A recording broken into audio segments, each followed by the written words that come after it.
کسی سے آئس برآمد ہوئی، کسی سے چرس برآمد ہوئی، اور یہ بھی اسی سلسلے کی ایک کڑی تھی. 2 لڑکیاں پکڑی گئی تھیں، شاید آپ کو یاد نہیں، میں آپ کو یاد دلا دیتا ہوں. عائشہ نامی ایک ٹک ٹاکر تھی، اور دوسری لڑکی یہ تھی جی مہتاب کنول. اور ان کو گرفتار کرنے کے بعد CIA پولیس نے ان پہ مقدمات درج کیے. جو آج میں نے اپنے دوستوں سے اس بارے میں پتہ کیا ہے، تو کچھ میڈیا کے دوستوں نے مجھے بتایا کہ ان پہ واقعی تشدد کیا گیا تھا، اور ان سے یہ کہلوایا جا رہا تھا کہ آپ یونیورسٹی کے جو لوگ ہیں جو ہیروئن لیتے ہیں یا دیتے ہیں، کیونکہ یہ پارٹی گرل تو ہے، اس میں شک کی بات نہیں ہے. اس لڑکی کے بارے میں بھی بہت سی باتیں میں آگے چل کر آپ کو بتاتا ہوں کہ یہ کون ہے اور اس کا سابقہ جو کریکٹر ہے وہ کیا ہے.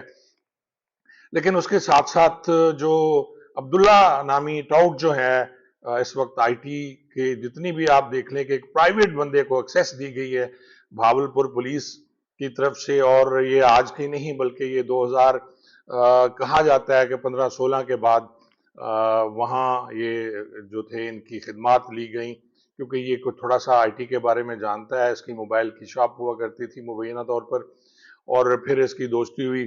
ایک SHO صاحب تھے اس وقت وہاں، افضل کوکر، تو افضل صاحب اس کو لے آئے. وہ انچارج چوکی ہوا کرتے تھے لاری اڈا کی، پھر وہ اس کے ساتھ ساتھ ایسا یہ ان ہو گئے، اور پھر ان کے تعلقات جو ہیں وہ DIG لیول تک، کیونکہ مختلف کیسز اس نے ٹریس کروائے. کیونکہ IT کے کام کو میں بھی جانتا ہوں، جیو فینسنگ کو جانتا ہوں، کس طرح کیسز ٹریس کیے جاتے ہیں، ایگزیکٹ لوکیشن کس طرح لی جاتی ہے وہ مجھے بھی پتہ ہے.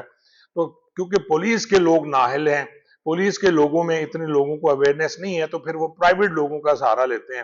اور آپ یہ دیکھیں کہ اتنی حساس معلومات ہیں ناظرین، وہ اس پہ جب ایکسیس آپ کی چلی جاتی ہے تو آپ پھر یہ کہا جاتا ہے کہ جی اگر آپ نے 10 CDRs منگوائیں، آفیشلی منگوائیں، تو 5 اپنی بھی منگوا لیں اور وہ بھیج دی. اس طرح اب بھی CDRs جو ہیں وہ مل رہی ہیں، اور لوگ لے رہے ہیں اور خرید رہے ہیں، اور لوگوں کی جو ذاتی معلومات ہیں وہ بھی لیک ہو رہی ہیں. تو اس سلسلے میں یہ حال نال تھا جی. پچھلی جو ٹینیور تھا سابقہ DPO صاحب کا، ان سے پہلے تھے، اور یہ سب کچھ ہوا کرتا تھا، اور CIA کے ساتھ بھی اٹیچ تھا. اور اس کی ایک ویڈیو بھی وائرل ہوئی تھی جس میں یہ ٹارچر کر رہا ہے، سٹک سے مار رہا ہے ایک بندے کو، اور ڈکیتیوں کے بارے میں پوچھ رہا ہے. ناظرین، اس کی انکوائری آج جو پریس کانفرنس ہوئی، اس کی انکوائری DPO صاحب نے مارک کر دی تھی جی DSP سٹی کو. DSP سٹی نے یہ نہیں سنی بلکہ کسی اور DSP نے یاد سنی ہے، اور اس کے بعد یہ ایک DSP لیول کی انکوائری، کیونکہ اس میں DSP جو سابقہ تھے آپ کا نام بھی آ رہا تھا، اور مبینہ طور پر کہ جی وہ جو کچھ بھی ہوتا تھا CIA میں جو تشدد ہوا تھا ان کے سامنے ہوا تھا. یہ غلط بھی ہو سکتا ہے، صحیح بھی ہو سکتا ہے، لیکن جو میں آپ کو بات بتانے جا رہا ہوں وہ یہ ہے کہ میڈیا کے ایک دوست نے بتایا کہ جب ان پہ ٹارچر کیا گیا تھا تو اس وقت 1122 کو بلایا گیا تھا، اور وہ گاڑی جب گئی تھی تو وہ تھانے کوتوالی کے ریفرنس سے گئی تھی، حالانکہ وہ CIA میں گئی تھی. اور اس کے بعد اس لڑکی کے خلاف مقدمہ درج کر کے 9C کا اس پہ کچھ 1600 گرام کچھ جو بھی ڈالا گیا، وہ اس میں اس کو چلان کر دیا گیا. اور آج بہت سے سوالات ہوئے ہیں اس بارے میں، اور اس کے ساتھ اس کا جو خامند ہے طارق، وہ میں آگے پھر بتاؤں گا آپ کو کہ طارق کے ساتھ اس کی شادی کیسے ہوئی. تو یہ بھی طارق کو بھی 9B میں چلان کر دیا گیا، اور اب یہ لڑکی بری ہو گئی ہے ان مقدمات میں. اس مقدمے میں جو منشیات کا مقدمہ تھا اس میں بری ہو گئی ہے، تو وہ باہر آئی ہے. یہ کوشچن کیا وہاں صحافیوں نے کہ جی آپ اب تک آپ نے کیوں اپنی زبان کیوں نہیں کھولی، جب آپ پہ تشدد ہوا آپ کیوں نہیں بولی؟ تو اس کا یہی جواب تھا کہ میں خاموش تھی، میں کیونکہ بری نہیں ہوئی تھی، اب میں اس مقدمے سے بری ہو گئی ہوں، اور اس کے بعد میں ابھی کر رہی ہوں، اور یہ اگر مجھے انصاف نہ ملا تو میں خودکشی کر لوں گی. ڈپریشن اتنا کہ مطلب کہ آپ کے سوچ میں نہیں آتا کہ آپ کیا کہیں اور کیا نہ کہیں. مطلب اتنا ٹارچر کرتے کہ الیکٹریشین مشین تھی کریک والی، وہ میری ادھر تھما دی ان لوگوں نے. جی سب کچھ ہم کہیں سے بری ہو گئے ہیں.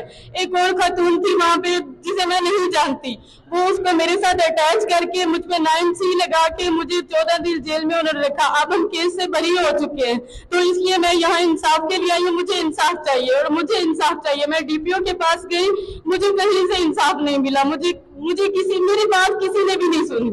ناظرین، یہ لمحہ فکریاں ہے. آپ دیکھیں جو مقدمات درج ہوئے تھے اعجاز شاہ میجر ریٹائرڈ پہ، اس پہ، اور اس کے ساتھ جو یونیورسٹی کے اور لوگ بھی تھے، وہ سارے مقدمات میں سے مجھے جو اطلاع آئی ہے وہ تقریباً بری ہو چکے ہیں، بیلیں ان کی ہو چکی ہیں. تو یہ اس ٹائپ کے جب مقدمات بنائے جاتے ہیں 9B 9C تو اسے پرسو نہیں کیا جاتا. حالانکہ آپ یہ دیکھیں کہ یہ جو مقدمات ہیں اس میں مدعی بھی پولیس والا ہوتا ہے اور گواہ بھی پولیس والا ہوتا ہے، اس کے باوجود بندے جو ہیں وہ بری ہو جاتے ہیں، ریکوری بھی ہوتی ہے، سب کچھ ہوتا ہے. تو میں حیران ہوں کہ ایسے مقدمات میں تو بندے کو محنت کر کے سزا کرانی چاہیے، لیکن یہ بعد میں کوئی پوچھتا نہیں ہے، نہ ہی ان کی پھر اپیلیں ہوتی ہیں، نہ ہی پروسیکیوشن اس کی اپیل کرتی ہے. تو اس طرح یہ مقدمات اس طرح اپنے انجام کو پہنچ جاتے ہیں. اس لڑکی کے بارے میں بھی میں نے آپ لوگوں کو پھر ہوگا کہ جی میں بار بار آپ دوستوں کو کہتا رہا ہوں کہ یہ لڑکی کون ہے. تو جیسا کہ اس کا تعلق مبارک پور سے ہے اور اس کے بعد اس کی دوستی عائشہ نامی لڑکی سے ہوئی. یہ سرکاری ملازم ہو گئی تھی ایک محکمے میں ہیلتھ میں، اور وہاں یہ ٹیلی فون آپریٹر تھی. اور اب آج بھی وہ کہہ رہی تھی کہ میری ملازمت چلی گئی، مجھے ڈسمس کر دیا گیا، اور میرا اس کو فیملی والوں نے بھی گھر سے نکال دیا. اور پہلے ایک جو پولیس آفیسر تھے جی، انسپیکٹر تھے، ان کے ساتھ بھی تعلقات کا بارے میں بتایا جا رہا ہے. آج کل وہ انسپیکٹر ہیں بھاول نگر میں، نام میں نہیں لوں گا. تو ان کے ساتھ بھی اس کے تعلقات تھے، اس کو بلیک میل بھی کرتی رہی ہے. لیکن اس کے ساتھ ساتھ پھر انہوں نے یہ جو طارق نامی شخص ہے، یہ کاٹن فیکٹری ہے اس کی، اس پہ اس نے 376 کا مقدمہ بھی کرایا تھا جناب الجبر کا. پھر بعد میں ہو گیا کہ جی ہمارا شرعی نکاح تھا، تو اس بندے نے پھر شرعی نکاح کر کے اس کو ابھی اپنے پاس رکھا ہوا ہے. ناظرین، بات یہ نہیں ہے کوئی بد کردار ہے، کوئی اچھے کردار کا ہے، کوئی برا ہے، کوئی اچھا ہے، اس کی بات تو ہم علیحدہ رکھ لیں. لیکن آج بات ہو رہی ہے پولیس کی. کیا پولیس والوں کو ایسے مقدمات درج کرنے چاہیے؟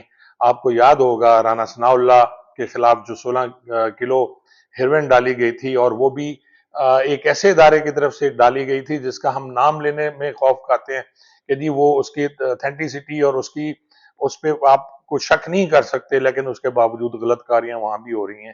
اور یہ جو 9C کے مقدمات ہوتے ہیں، میں نے کچھ دن پہلے ایک ویڈیو لگائی تھی، اس میں بھی ایک SHO کہہ رہا تھا کہ ہمیں کہا جاتا ہے کہ آپ 9C کے پرچے دیں، چاہے جہاں سے بھی ڈالیں، آپ کو ریکوری ڈالنی پڑتی ہے.